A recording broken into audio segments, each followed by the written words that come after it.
Pessoal, tudo bem? Voltei agora. Alguns pensadores muito importantes para nós, como nós falamos, eles contribuem com a formação do pensamento pedagógico, eles influenciam a formação do pensamento pedagógico ao longo da história aí humana, não é? Bom, começando por Sócrates, né? Então, algumas características aqui do Sócrates. Repudia o método histórico dos sofistas, a imposição de um saber alheio às reflexões do sujeito, impõe-se pelo desejo ardente de aprender, conhecer-se a si mesmo e buscar a verdade. Então, o Sócrates está muito preocupado com o debate, tá? Só que o debate para o Sócrates, aliás, eu vou anotar aqui que eu adoro um quadrinho, né? Aliás, vamos colocar aqui Sócrates. Veja que ele repudia a prática sofista, ou seja, o Sócrates ele valoriza o debate. Só que debate para ele é diferente daquilo que para nós seria uma falação, né? Um fala muito. Os sofistas entram aqui nessa falação. Eles gostam de falar, eles gostam do intelectualismo. Sócrates não, Sócrates quer entender uma realidade a partir da discussão, do debate. E ele quer buscar a verdade. Ele não quer simplesmente argumentos que não se sustentem, não é? Por isso que ele vai utilizar as suas técnicas no momento do diálogo e do debate. Lembrando que, como eu falei agora, né, diálogo, então junto aqui do debate nós temos o diálogo, ele está conectado ali com o seu interlocutor, ele não está simplesmente falando da boca para fora. Aqui nós temos um intelectualismo dos sofistas. Sofistas. Ok? Vamos lá. Vendo um pouquinho mais,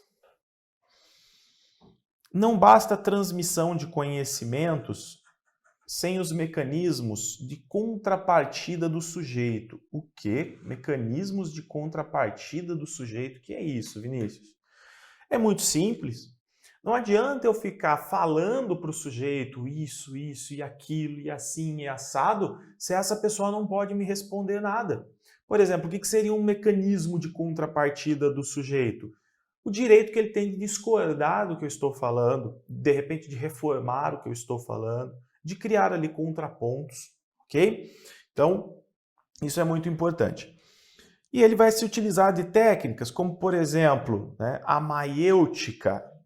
A maiêutica, gente, acaba sendo um método pedagógico, tá? Então, é uma arte dialogal que consiste em discutir com o outro, deixá-lo expressar suas próprias ideias. Então, tem aqui é reconhecido o direito do outro, a liberdade do outro de expressar suas ideias, fazendo-lhe ao mesmo tempo perguntas sobre o sentido e a definição das noções que utiliza. Então, a maêutica é um método pedagógico que leva o sujeito a pensar certo e a encontrar algo que realmente seja sólido, não é? Então, maêutica. Trata-se, então, eu vou colocar aqui, método pedagógico. É um caminho utilizado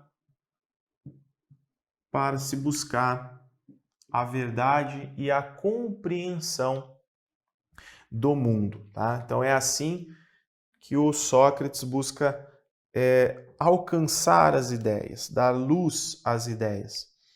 Pressupostos do método socrático. Primeiro, intenção de fazer o sujeito aprender por si e pôr em movimento seus próprios mecanismos mentais. Isso aqui é muito interessante. Pôr em movimento seus próprios mecanismos mentais. A ideia é isso aqui, o sujeito tem que aprender por si. A pessoa tem que aprender a pensar. Ela não tem que apenas consumir um monte de informações e simplesmente reproduzir essas informações. Ela tem que aprender a pensar, a lidar com o objeto, a comparar, a analisar, a trabalhar aquele objeto, tá? Bom, ainda, outro pressuposto, o conhecimento está dentro do próprio sujeito e cabe à razão buscar essa essência. Gente, aqui é o seguinte, as perguntas do Sócrates, duas coisas que eu quero falar para vocês. Primeiro, as perguntas do Sócrates, elas servem para desequilibrar o sujeito, né? Então, por que perguntar, né?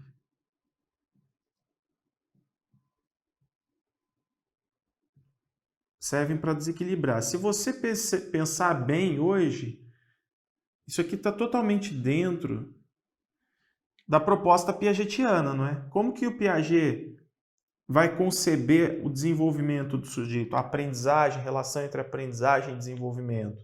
O sujeito se desenvolve e ele se torna capaz para sofrer desequilíbrios, e são os desequilíbrios que auxiliam o sujeito nesse processo de desenvolvimento, não é? Então, interessante isso, porque o Sócrates, de certa forma, ele pensa assim também. Se eu não desequilibrar, se eu não desafiar, essa pessoa não vai aprender, ela não vai para frente, ela não se desenvolve, não é? Então, bem interessante.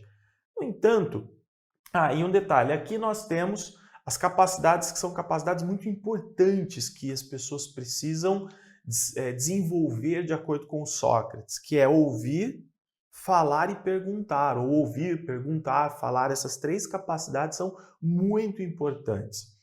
Mas nós temos um detalhe aqui que eu acho muito interessante, que é isso aqui, ó. Cabe à razão buscar essa essência. Então, o Sócrates, ele valoriza muito a frase do oráculo de Delfos, né? O conhece-te a ti mesmo. Então, ele tem essa ideia da busca pela essência, da busca pela essência. Aqui nós temos uma visão essencialista de que, na verdade, a razão está dentro do sujeito.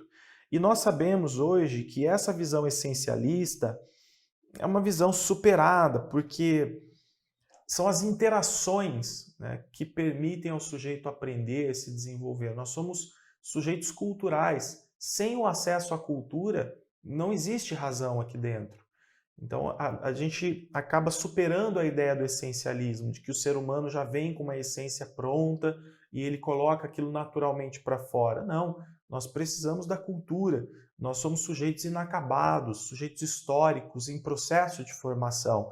Então, nesse sentido, a gente percebe que essa visão essencialista do homem, ela foi superada, ok?